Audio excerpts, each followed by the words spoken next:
Yang pertama ikhwatal iman, yang pertama terdapat di dalam surat Az-Zukhruf. Surat Az-Zukhruf ayat yang ke-36. Surat Az-Zukhruf itu adalah surah yang ke-43. Surat Az-Zukhruf surah yang ke-43 ayat yang ke-36. Saya mulai dengan ayat ini sebab saya melihat inilah yang paling urgen untuk dikategorikan sebagai yang pertama yang menjadi alasan setan mendekati seseorang, bersahabat dengan seseorang. Lihat surat Az-Zukhruf di ayat yang ke-36, Allah berfirman, "Wa man ya'shu an dzikrir rahman nuqayyid lahu syaitana fahuwa lahu qarin." Wa man ya'shu an dzikrir rahman, siapa saja ya'shu an dzikrir rahman, berpaling dari peringatan Ar-Rahman. Apa yang dimaksud dengan peringatan Ar-Rahman? Al-Quran. Sebab Allah mengatakan inna hadhihi tazkirah, Al-Quran ini adalah peringatan, dan Al-Quran ini merupakan peringatan dari Ar-Rahman. Wa may yasu an dzikrir rahman, siapa yang berpaling dari peringatan Ar-Rahman, nuqayyid lahu syaitana, kami biarkan dia syaitan menjadi fahuwa lahu qarin, menjadi pendampingnya. Kami biarkan dia dikuasai oleh syaitan, lalu syaitan menjadi pendampingnya. Syaitan menjadi sahabatnya, syaitan menjadi kawannya, syaitan menjadi temannya. Nah, teman-teman sekalian, kita urai terlebih dahulu ayat yang mulia ini untuk semakin memperjelas tentang bagaimanakah bentuk keberpalingan terhadap Al-Quran itu. Ketika Allah mengatakan wa man yashu an dzikrir rahman, dan sesiapa yang berpaling dari peringatan Ar-Rahman. Jadi Al-Quran itu merupakan karunia terbesar yang Allah berikan kepada manusia. Maka Al-Quran dikaitkan dengan Ar-Rahman di dalam surat Ar-Rahman ayat pertama, ayat yang kedua, Ar-Rahman 'allamal Quran. Allah yang maha penyayang, Allah yang maha pengasih, Allah yang maha pemurah, Allah yang maha cinta kepada hamba-hambanya.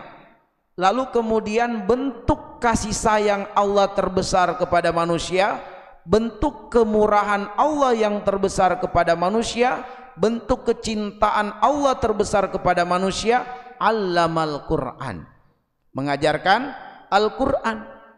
Maka siapa yang berpaling dari Al-Quran berarti dia telah melepaskan kecintaan Allah yang terbesar pada dirinya. Dia melepaskan kemuliaan yang Allah berikan pada dirinya.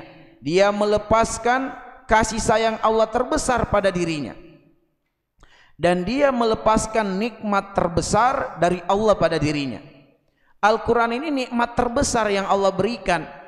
Di dalam surat Yunus ayat yang ke-58 Allah mengatakan kul bifadlillahi wa birahmatihi fabidzalika falyafrahu huwa khairum mimma yajma'un. Katakanlah dengan karunia Allah dan rahmat Allah. Silakan buka tafsir. Kul bifadlillahi wa birahmati. Apa makna rahmat dan keutamaan yang Allah berikan kepada manusia di dalam surat Yunus ayat 58? Salah satu maknanya adalah Al-Quran, bahwa Al-Quran adalah seutama-utama rahmat yang Allah berikan kepada manusia, seutama-utama nikmat yang Allah berikan kepada manusia, seutama-utama keutamaan dan kedudukan yang Allah berikan kepada manusia. Fabidzalika falyafrahu, hendaklah dengan nikmat Al-Quran dia bergembira. bersukacita, huwa khairum mimma yajma'un, karena nikmat Al-Quran itu lebih bernilai dari semua kekayaan dunia yang dapat dikumpulkan oleh manusia. Karena itulah kita bersyukur kepada Allah, di masjid yang kita cintai ini, di Masjid Al-Amanah, dibuka program, dimulai program, dikontrol program dalam kaitannya dengan interaksi para pemuda dan pemudi dengan Al-Quran. Dikontrol, dievaluasi. Maka ini adalah suatu program yang mesti kita syukuri. Karena ikhwatal iman, seringkali menunggu kesadaran kita untuk berinteraksi dengan Al-Quran ternyata berat. Perlu ada sebuah program, perlu ada sebuah sistem yang menciptakan kesadaran, yang mewujudkan kesadaran. Dan ini mesti harus diterapkan dan dijalankan. Bagaimana kita menumbuhkan kesadaran, jangan menunggu sadar. Ingat, jangan menunggu sadar, tapi buatlah sebuah sistem, ciptakan kondisi untuk sadar. Buat kondisi untuk sadar. Dan itulah yang kemudian harus dipertahankan program ini. Program mewujudkan, menciptakan kondisi sadar para remaja, para pemuda, dan kalau perlu juga orang tua untuk mulai berinteraksi dengan Al-Quran. Karena kalau tidak, nukayyid lahu syaitan. Syaitan akan menjadi pendampingnya, syaitan akan menjadi pembimbingnya, syaitan akan menjadi pemberi petunjuk padanya, syaitan menjadi pemberi nasihat. Karena Allah mengatakan nuqayyid lahu syaitana, kami biarkan dia, syaitan menguasainya, maka syaitan nanti akan menjadi pendampingnya, pembimbingnya, pemberi nasihat, pemberi masukan. Kalau sudah syaitan yang memberi pemasukan, maka innama ya'murukum bis-su'i wal fahsya'i wal munkar.